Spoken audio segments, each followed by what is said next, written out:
Hello, and on behalf of the UK Government's UK Trade and Investment and Spring Fair International, thank you for joining us and listening to this very special panel discussion where we're going to be talking about what makes British products great and what makes them so appealing to an international audience. My name is Ian McGarrigle. I'm Chairman of the World Retail Congress, and it's my great pleasure to lead the discussion today with our panel of experts and to really look at, as I say, what makes British products great. And the panel that has been brought together on behalf of UK Trade and Investment and the Spring Fair it truly is a panel of experts drawn from the British retail industry. We have two representatives from two true icons of British retailing, Harrods and Selfridges. We have a design expert, a brand representative from Portmeirion, and a representative from a huge part of British retailing. And to start us off, what I'd like to do is to ask each of our panellists to very briefly introduce themselves and just say a very little bit about their businesses and their point of view. So, Alan, if I could turn to you. Right, well, I'm Alan Hawkins and I'm the CEO of the British Independent Retailers Association, a bit long, BIRA for short, and we look after about 7,000 independent retailers in the country. A variety of interests, but in the purpose of today's discussion, probably more our cookshop and housewares division, where we're strongly represented, and it's an important sector of what we do. I'm Jude Morgan from Selfridges. I am the Senior Creative Concept Manager for Product Development.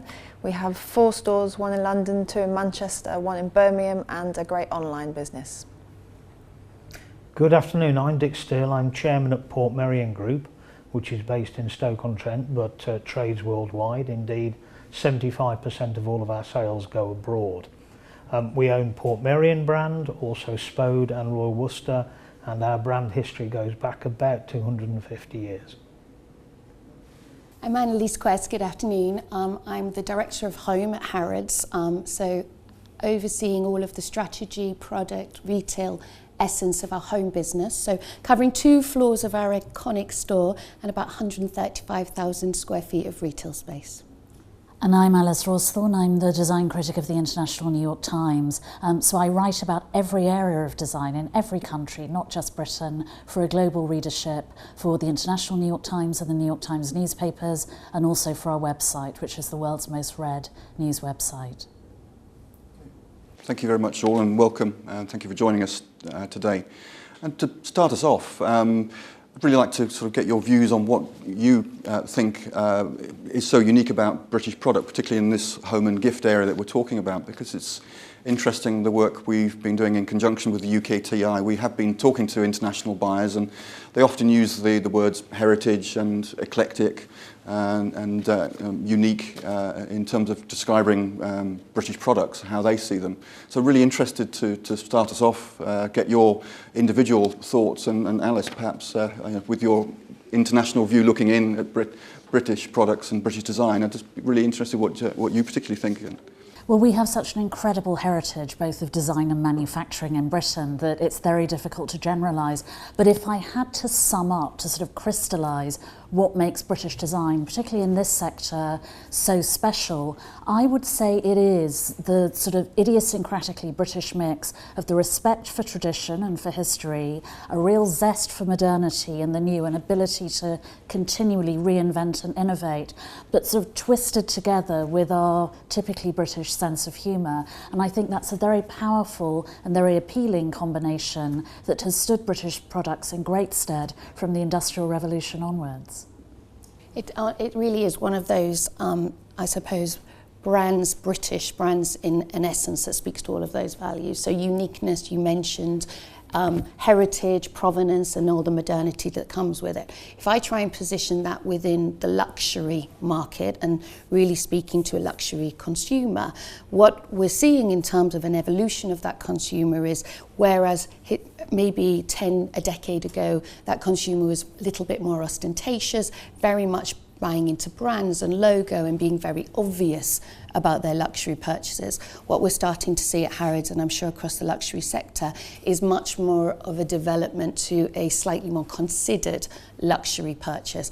And actually what that means is that that the consumer is looking for craftsmanship, the understanding of the provenance behind the brand, the heritage that brings all of that together, as well as what can often be a quirky or tongue-in-cheek design, or certainly innovation, and those things together, and actually then presenting that to the consumer so they understand what that means, to me is really sums up how Britain can, or British brands can play a super important part in that whole new world. Can I just follow up on that point about heritage?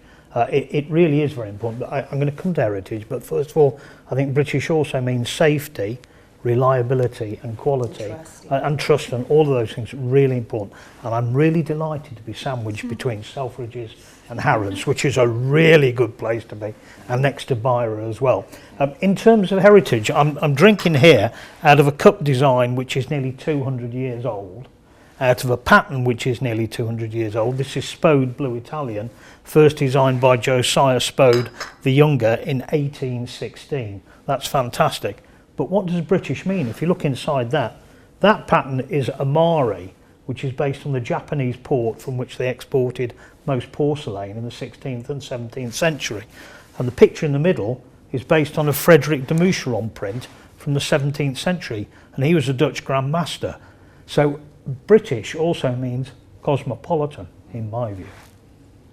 I think that example is great for the different generations as well. So whereas I'd be completely happy to drink out of that, and you'd expect to see that in maybe a 20-something or a 30-something kitchen or household, you could also expect to see that across any of the generations. And I think in terms of trends and development, that's something that the Brits do really well. So both British consumers and also British products and designers.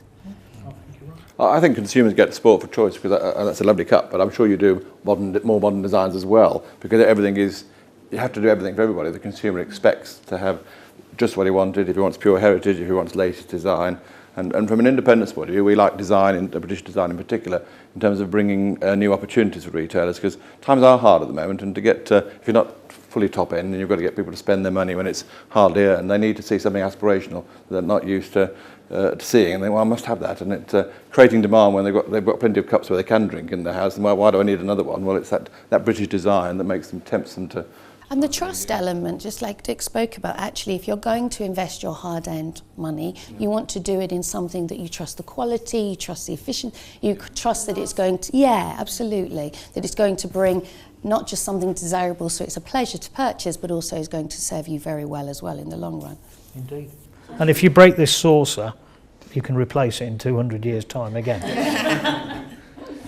So if British products are, the heritage side and kind of that quirky uniqueness on, say, the other, I mean, the words you've described about reliability and safety and quality, does that also describe the middle, if I can call it that, of other British products? Are there some qualities that you think British products are known for? It doesn't have to be just... Yeah, I think when I was asking various people, I knew I was coming on today, I thought, what does British design mean? And the word quirky came out, but yes. You can't say every British design is quirky. I mean, there is an aspect of that, and that, but the style as well. You can't imagine we're just doing quirky, very small industry stuff. It can be both, and there's some really superb design. I think there's a lot of strength and conviction from British designers in their aesthetic, style, look and material. So a materials base or a pattern base or something like that that's very recognisable as something that British designers do very well. Be it Tom Dixon, Donna Wilson, someone like that. You can look at, certainly within the industry, you can look at a cushion and say that's Donna Wilson, even if it is one of her spectrum of designs. You can look at a piece of furniture, a lamp, a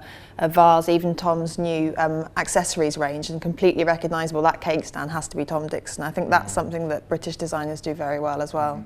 And even that is British in the same way that you can look at Scandinavian design as well and often say that looks like a piece of Scandinavian design. I think British. So you could say there's a British look. I think there's sort of become, there is, but it's in itself, not to overuse the word, it can be quite eclectic, and it is very eclectic. So British materials and style and form and function, the whole thing is very, very varied, and almost it is that variance, eclecticness, however you want to put it, that almost makes it British. It's the same as our fashion industry, I think, and then same as London style, in that when people talk globally about London style, often people say you come to London, you see real extremes and a lot of expressionism in people, and I think people's homes are becoming that too. And how that's pulled together, right, in terms of taking all of those elements. High, low, mixing things together, the same way people do their wardrobes now. Absolutely. And I also think you can look more broadly, because all the adjectives we've been banding around and saying that these are leitmotifs of British products, you could also apply to the Mini, which admittedly is a German-engineered sort of reinvention of a great British design icon. You can look at British architecture, you can obviously look at fashion, look at the influence of Savile Row on designers like Stella McCartney, Paul Smith, Phoebe Philo, Celine. And so in architecture too, it's this mix of the old and the new. I think what's interesting is that many of the adjectives we're using, like safe, trust and heritage, were almost seemed as a bit dry and dusty maybe 5 or 10 years ago, whereas now I think culturally we're in a very different place as consumers, and they are things that people feel really happy to celebrate. They're absolutely seen as virtues rather than sort of stale leftovers from a different period, and I think that is very exciting. Absolutely, and we're starting to see that come through really very clearly through collaborations that are happening in the marketplace. And actually interesting, we talk about what is British brands, British manufacturer or British design, and all of those things can be of course British, but what we're starting to, I think, see is international brands potentially or actually collaborating with British design. Now that to me is equally as exciting, because then it really speaks to some of the other international qualities that are definitely out there, but bringing it back to the eclectic or quirky or whatever, you know, we've used a lot of words, but the nature of actually what is the footprint of British design. Very much so. So thinking about design, British design, I mean, I wonder what sort of the relative health of British design is. I mean, Alice, you've been following it for a few years now, and you look at it, look internationally too. I just wonder, what's the reputation of British design per se, and has it gone through an evolution, and where, how would you describe it? Well, whenever I go to a different country, one that we would tend to associate with a strong design culture, like say the Netherlands, which has an incredible reputation for design, particularly for product and furniture design at the moment, they're always moaning and groaning and grumbling and talking about the crisis of Dutch design and what do I think they should do to address it. And I think that in Britain we have much the same tendency, and I think actually that's a sort of healthy criticality. You don't thrive and flourish unless you're constantly questioning and challenging yourself. I actually think this is a really great time for British design, in that really since the 80s, British designers individually have always been cited as among the most gifted internationally, and that's true for product and furniture and home design as it is for fashion design, automotive design and architecture. And we've continued to produce these really inspiring, very ingenious figures who've been genuine innovators in the field, and this has meant that not only have Britain's exports benefited from it generally, but international students have come to British design schools to study, so it's been hugely beneficial all round. Our design culture is still very dynamic, very vigorous and very healthy. Whether our design schools of the future are going to sustain this, unfortunately, there's currently a big question mark on, given the cuts that they've had to bear. But right now, I think if you looked economically at the real benefits for Britain, design would be among the top. I think it's a huge natural strength for us. Alice, I completely agree, and actually, and I'm sure Jude will agree, it's the retailer's responsibility as part of that to ensure it continues to live, to engage with that actually, because the reality is design in the big world needs to be commercial, and we need to be able to sell product on the back of it for allow it to live for a long time. At Harrods, and I know there are lots of different campaigns going on with the different stores, but at Harrods we're about to launch in August this year a campaign around British bespoke, and that's twofold. That's the craftsmanship element of what we actually haven't mentioned, but in my world is super important, which is being able to bespoke products specifically to a customer's needs. And interestingly, many of our international brands can't do that because of quantities, minimum quantities, actually just lead times, whereas actually in Britain, and the manufacturer in Britain can allow that to happen, not just fabulously and with a lot of provenance behind it, but actually swiftly with minimum quantities. So bespoke element is super important, and the British then brings that to life. And hopefully, ideally, the plan is that we work with some of those very new up-and-coming designers, work with the colleges to bring brands, whether they be British or international, but the British design element together, and hopefully give them a window to start to evolve a successful career.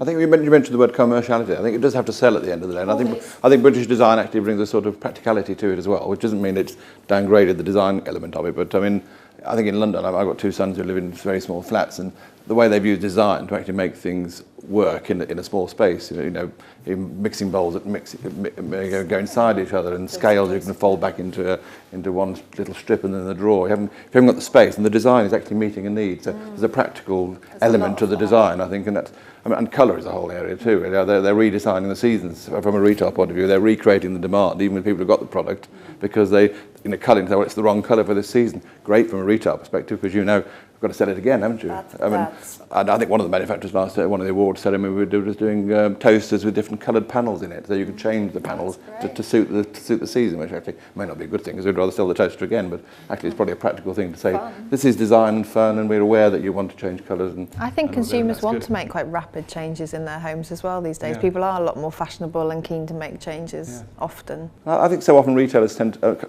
in my world, the independent, price shouldn't dominate, because people actually, they're buying things too cheaply. They don't actually want them as cheap as they see them sometimes. They want to have a product they aspire to. And I think British-led products give you the confidence that this actually got something behind it. It's not just here today, gone tomorrow. There's a design behind it. The product's good. It's safe. I can use it. And I think that's where British design, not always British manufactured, we've got to be honest about this. The design is probably British-led. Sometimes it's manufactured as well, but sometimes you have to go abroad for the manufacturing angle. But I think the actual design side, we've got so many good schools in this design colleges in the country. It's fantastic. And the students that I speak to and that have worked with in the last few years are also really embracing new technologies, which I think is really exciting. There's no fear. I mean, I suppose there never has been from students, but there's no fear on 3D printing or how they're producing things, and also where there is lack of possibility to make something in an existing industry. They're all really exciting to go and invent the thing that makes their design as well, which I think is a really great shift. And I don't know if that's just the UK that do that so much, but I've met a lot of British students who've had to make the production technique for the product that they wanted to make because it wasn't there for them, and it's almost become part of that journey. Yeah, it makes them more resourceful and ingenious. I also think that a huge economic boon for British design at the moment is the sort of resurgence of entrepreneurialism. And obviously a lot of that has to do with the internet. So access to alternative sources of funding, they can market their own goods, they can identify potential collaborators more easily using the web, and they have access to digital production technology. And I think that has really helped British design, particularly in this sector, because if we were all sitting here talking about our marvellous heritage, that's absolutely fine, and it's wonderful, and it's a great asset for any nation and any industry to have. But I think what's so special about British design is it's constantly reinventing and redefining that heritage, and undoubtedly digital technology and entrepreneurialism are making that process much easier now, and I think that's very exciting. It really is free market enterprise, and you almost go back to Darwin and him talking about survival of the fittest, by which he didn't mean the strongest, he meant the thing that was the most fit for the environment. And it's the same with design. If you design enough things, you will find the right thing that the customer wants. Can I follow up on a word you used, Alan, fun? Do you think that's important? I mean, when I walk past your windows at Selfridges at Christmas, I enjoy the fun of it. Is fun a big part of design? Is it important? I think fun is part of life. Really. If you're in retail, you've got to make the thing fun for the customer. Why the customers are going to come and having a boring experience. And I think if you go into a shop and they've got the same things as they had last year, you just think, oh, I'm never going to go into that shop again. You want new things. So it's a challenge, really. The designers to challenge the retailers. The retailers have then got to challenge the customers. And those three have got to work together to create a commercial output that gives good margins and whatever. I mean, from an independence point of view, we love new design because that gives you a differentiator. We don't want clone Stone Town, Britain, where everything is the same. If you can go, I mean, the springboard for some new designs is independence. Sometimes it isn't. Sometimes they'll choose a different route to market. But it enables you to be different. And you can say, well, it's worth going to that town rather than that town because I expect to see something different when I get there. You don't want to be like a Martian. You dropped here and say every town is the same. So I think fun is absolutely critical. And each part of the supply chain has got to make sure they bring a bit of fun into it, because if we all just do the same boring things and play safe, then, and that's where the spring fair comes in, I think, really, is actually, I take my wife sometimes very dangerous because she sees things, but luckily she can't buy them when she gets there. But she says, you see all this product at the spring fair, but you can't buy it when you actually get out in the high streets because the retailers are being too safe. So I think the designers are doing their work, and perhaps the retailers need to say, well, we need to pick up some of this design and run with it. And I think a lot of my training is accountancy. If actually you looked at any shop and said, what 10% isn't working, and I'm going to get rid of that this year, and put some new product in. And if you're going to put new product in, if you're British and you can put British design stuff in there, why not do that? Because that gives you a chance. You may not work, but you've got to take some gambles in life and bring that word back, fun and excitement. And I'm sure you've got plenty of exciting products. No, I'm all for the fun of it. I actually believe that brand management is a really important thing, and I try to regard it in the same way as you regard a marriage or a relationship. You are what you are, and you stay what you were, but you've got to add a little bit to it all the time and just make you a fun person to be with in many, many ways. So yeah, I'm all for fun. And customer engagement. Yes. is absolutely key, and actually what's very interesting, and it's fabulous to hear actually, is I believe that's responsibility of both the retailer and the brand or the product, and when it works super successfully is when those two things come together and you're both working towards the same goal. It's not enough anymore just to put a product on a shelf. Absolutely doesn't work. You know, it's all about that customer journey. Some of it's around the story, some of it's about bringing to life the craftsmanship, and actually sometimes it's about really shouting about a new innovation that's out there on the market, but it is how you bring that to life that's actually everybody's responsibility. And interestingly, hopefully we'll see some of that at the Spring Fair. Sort of following up on that, Annalise and Jude, you both represent amazing stores with, as I said earlier, great British heritage. So I just wonder, how conscious are you in approaching buying that you are an emporium for British products? Is that how you, to a degree, I mean, how important is that? Is that true? And how do you approach that? Because as a retailer in today's world, you also have to have newness and something that attracts international customers as well as. Yeah, I mean, I absolutely believe that it's our responsibility to bring some of that, to life, definitely. But the ultimate goal is to bring uniqueness into the environment. So point of difference, unique product. At Harrods, exclusivity is tremendously important. We have probably one of the most eclectic international bases. But what's interesting and why British is becoming even more relevant is a lot of those markets, and particularly the larger growing ones for us, certainly in London, definitely at Harrods, are like the Chinese market as an example, are absolutely seeking, and it speaks to exactly what you spoke about, Dick, seeking definitely provenance, but quality, trusted product, and that very much is all wrapped up in British. They they love the historical element alongside, juxtapositioned again alongside the innovative. So interestingly, we talk about Britain being absolutely, or British brands being on trend, and that's one of the main reasons for. So very important, but it's still got to stand out. So the fact that it's British as itself is a great asset, but it needs to be led with new concepts, exclusivity and point of difference, yeah. Absolutely, I mean, very similar answer really. The international market do love to see the more heritage lines, the British ones, the ones with provenance.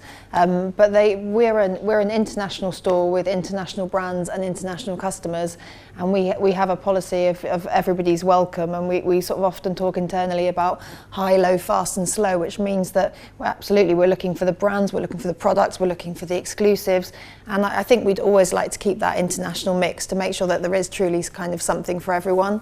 In terms of our own label product development, we really like to work with British producers and British makers where possible, and we have plans in the future to develop that more, as in if we were going to develop ceramics, they would absolutely be developed inside of the UK, and it makes sense to work on the heritage and the provenance. You need to come and have a look at our factory. Yes, absolutely. We will. You know, and one word that I use quite a lot of work is authenticity, as in if it feels right for it to be British, then it should be. And sometimes, you know, if I'm talking about coffee, then it's more relevant that it is an Italian espresso mug than a British one. So really the product and the customer lead. But if it was tea? Exactly. Exactly. Yes.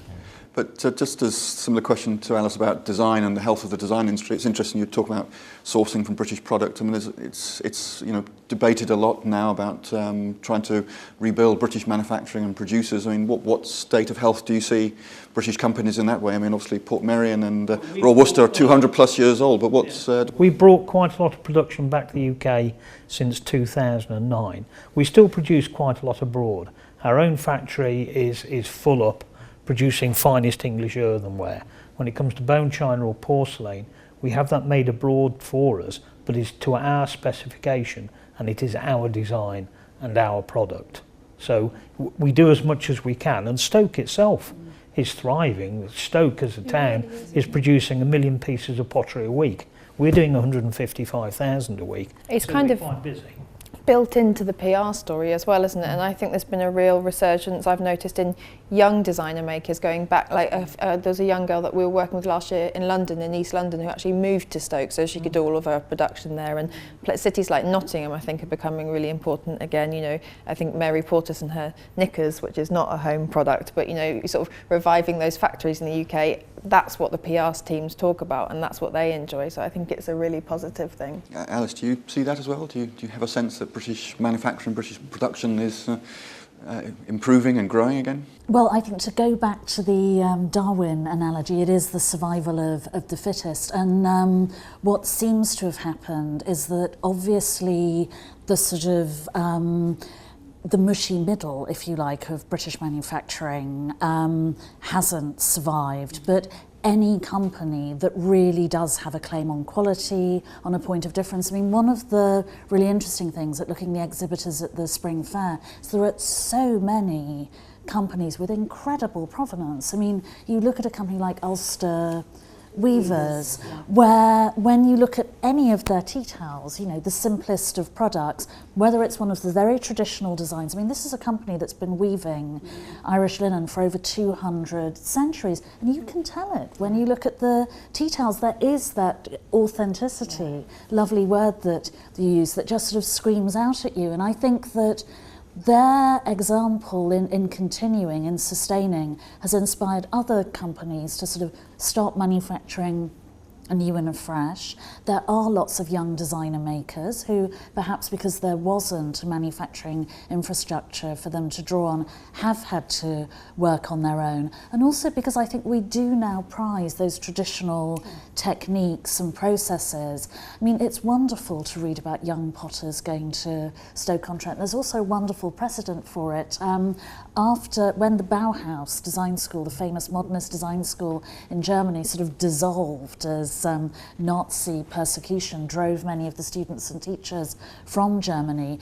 Many of the students and teachers came to Britain, and several of the ceramicists went to live in Stoke-on-Trent because they believed that they should design near the source of production. So they worked for Minton, I think one woman worked for Spode, and did really wonderful designs for them. So it's nice to think that designer makers now are sort of following that historic precedent. I mean, and absolutely, and on the back of that, we should still encourage all of, you know, the investment through those manufacturing, because the reality is we're definitely improving.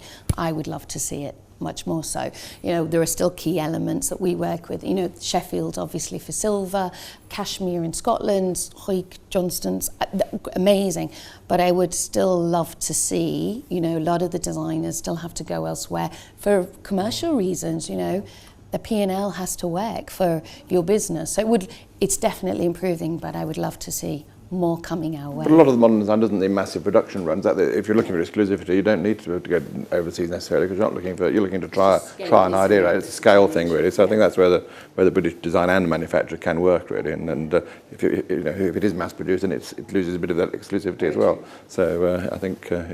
Well, and where digital manufacturing technologies like 3D printing are going to have a massive impact, because in principle that means that products of all sorts of different price points, including the very cheap ones that migrated to low-cost production elsewhere, could come back to this country, though of course the designer and manufacturer's role will change fundamentally too. And things being printed live in store and overnight. We've got a promotion at the moment called Festival of Imagination, and we have 3D printers live in store where you have the potential to print a pair of shoes overnight. And that kind of thing, you know, I don't know, will it survive, will it not? Are the shoes aesthetically pleasing? Maybe, maybe not. But it's definitely the beginnings of something that could really change things. And over Christmas time, we had, you could print a mini-me in store, so you could have yourself printed and made, and then they were still hand painted. So it was kind of like an instant production thing. But I mean, that kind of stuff, yeah, it has the wit, it has the eclecticism, it has that kind of British twist to it. Not a British producer in that instance, but definitely something that has to change the future and the future of production. And how have customers been responding to that? Are they enthusiastic to try it out, or a bit suspicious? I think there's a little bit timid when you first come over. Not entirely. You don't yet look at a wall of 3D printers, and every single customer isn't sure that that's something that they can buy, or whether it's a spectacle that they're looking at. And the reality is that those are machines that are for sale. They're domestic machines for at home, and you know, actually the reality is what you can print at home maybe is fairly limited. But at the moment, customers, it takes a little bit of explaining. Yes, you can take it home. This is the price point, etc., and this is what it is capable of.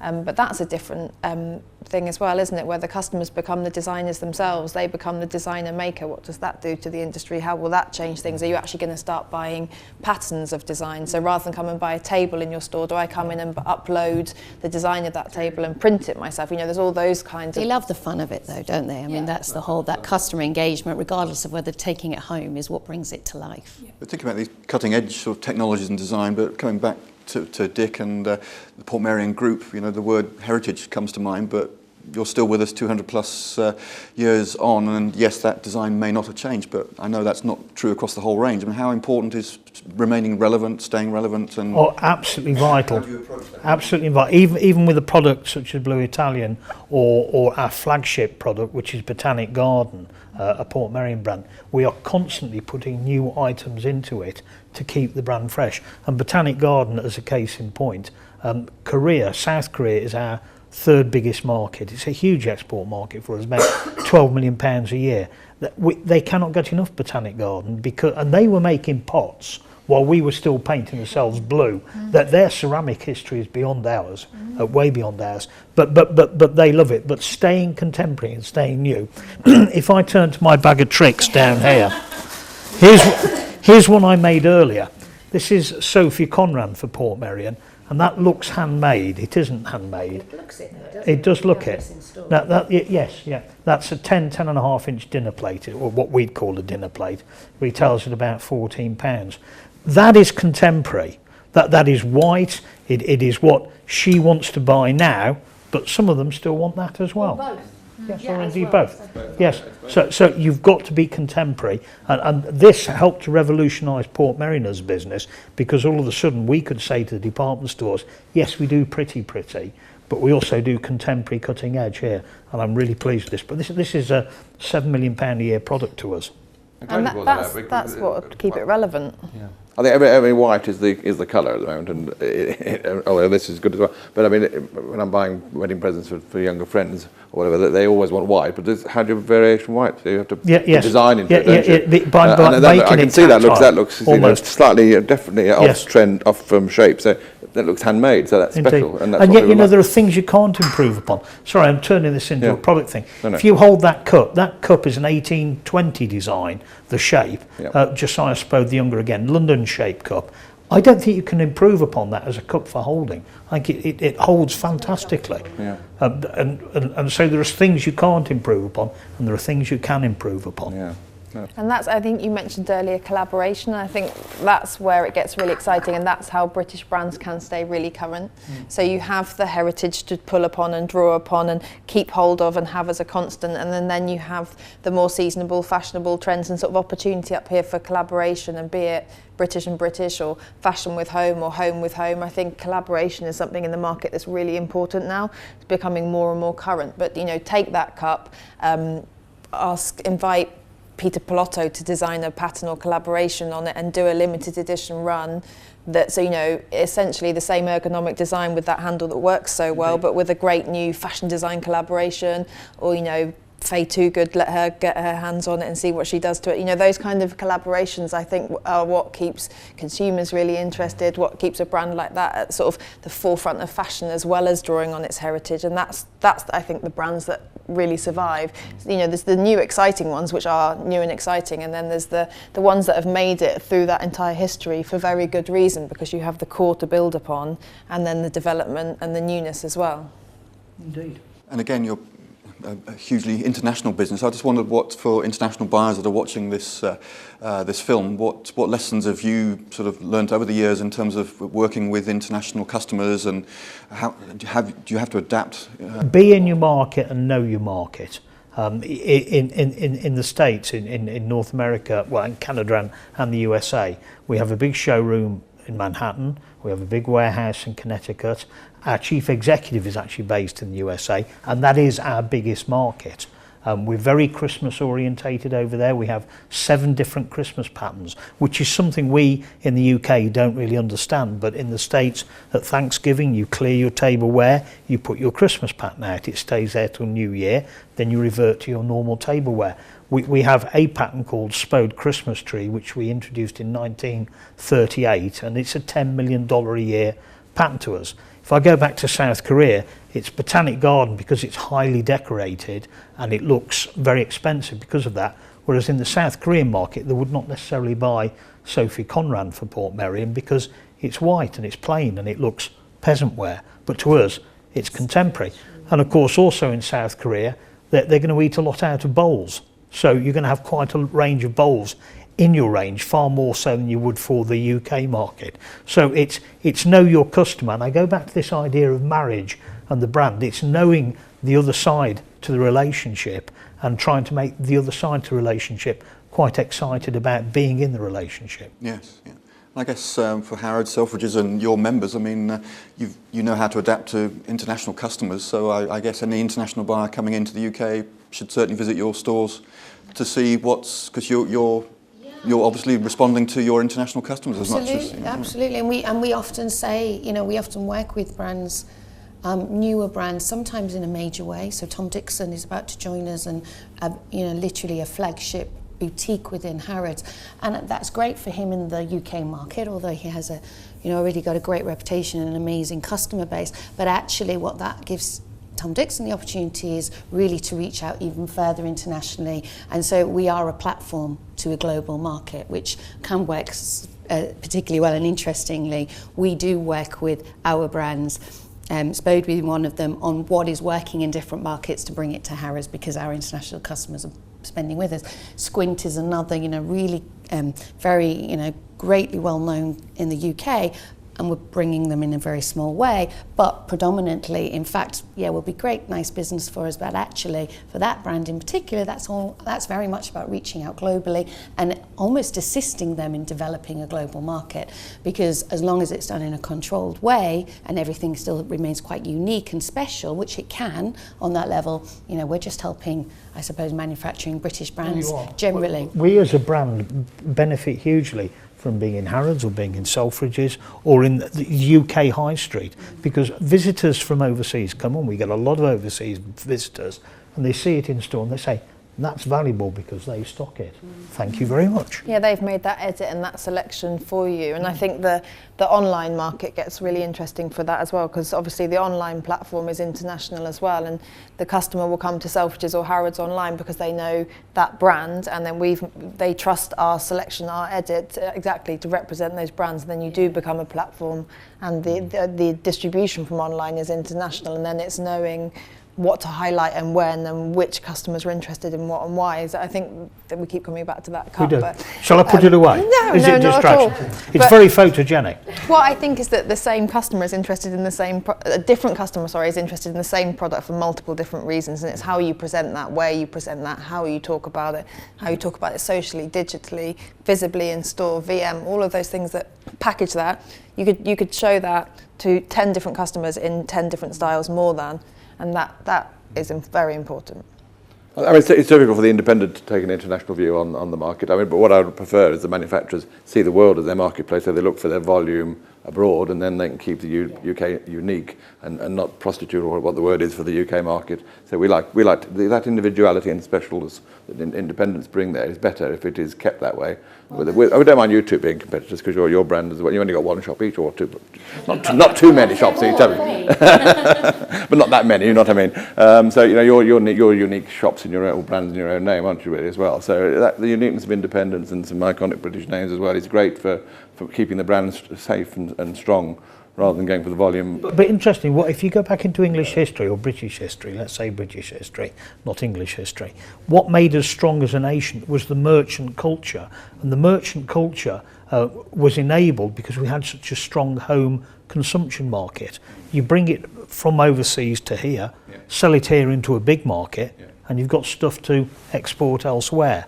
So I believe a strong home market is a really important part of our offering. A strong independent. It is our second biggest market as a business. Well, incredibly, we've almost run out of time, so I just wanted to help draw together the strands. We've covered a large amount of ground and lots of ideas, but to draw it to a conclusion and summarise, I just wonder. You were there, it's a nice conversation. So, but as I say, to conclude and summarise, I wonder if each of you could just sort of maybe go over some of the points. But why do you think international retailers and buyers should take a fresh look at British products as a way of drawing together this discussion? So, I mean, Alice, if I could start with you. Well, the short answer to the question is because there are so many phenomenal products to see. I mean, as we've discussed, there's been a real renaissance of entrepreneurialism among young British designers and young British manufacturers. So the fact that Britain has this incredible combination of such a strong heritage, that where really intelligent companies have invested in rejuvenating themselves and reinventing their brands and their design heritages over the years, but also this continuing explosion of new talent, bringing fresh ideas, new outlooks, new dynamism. That's an extraordinary combination, and that's why foreign buyers should come to this country. And for me, it's very much around a trend around a considered purchase. So whether that be quality, sometimes luxury, definitely innovation and heritage, which is a word that we've used an awful lot because of all the trust element that comes alongside that. So for me, it's a considered purchase, considered luxury quite often, and it really speaks to the trend that globally the market is seeing at the moment. Because we at Portmeirion and Spode and Royal Worcester have over 500 people employed, most in Stoke-on-Trent, making the finest English earthenware in the world. I think the international buyers that come to the UK and to Spring Fair and the other shows will find a surprising, eclectic, exciting mix of product that probably will be different than what they were expecting, really, be it materials, details, finishes. I think it'll be exciting and surprising. I mean, I find it that anyway, and I'm based in the UK, so I think it'll be really exciting for international guys. And I think they ought to come because it keeps the show large, and if the show's large, then the designers and the manufacturers want to be there, and it gives the home market a chance to go and look at all the products in one showcase for a few days, and then decide what they're going to challenge themselves with. To come back to that word, excitement, they've got to go around 100 different stores over a 3-day period and decide what they're going to put in new into their shops next year to excite the market. And we are coming out of a recession, but we've got to tempt people out of that recession. And I think it's good times at the moment, and British manufacturers is as well placed as anybody to take some advantage of that. Thank you. And as I say, that brings us to an end of this discussion. It's been a fascinating discussion, and I think it really goes to prove that we're at a really exciting stage with British products, many of whom, as we've heard from Portmeirion, have been around for hundreds of years, but are constantly reinventing themselves and staying relevant to the international consumer. So on behalf of UK Trade and Investment and Spring Fair International, it just leaves me to thank our panellists for their contributions. So thank you to Alice, Annalise, Dick, Jude and Alan. Thank you for listening, and we hope to see you in the UK very soon. Thank you.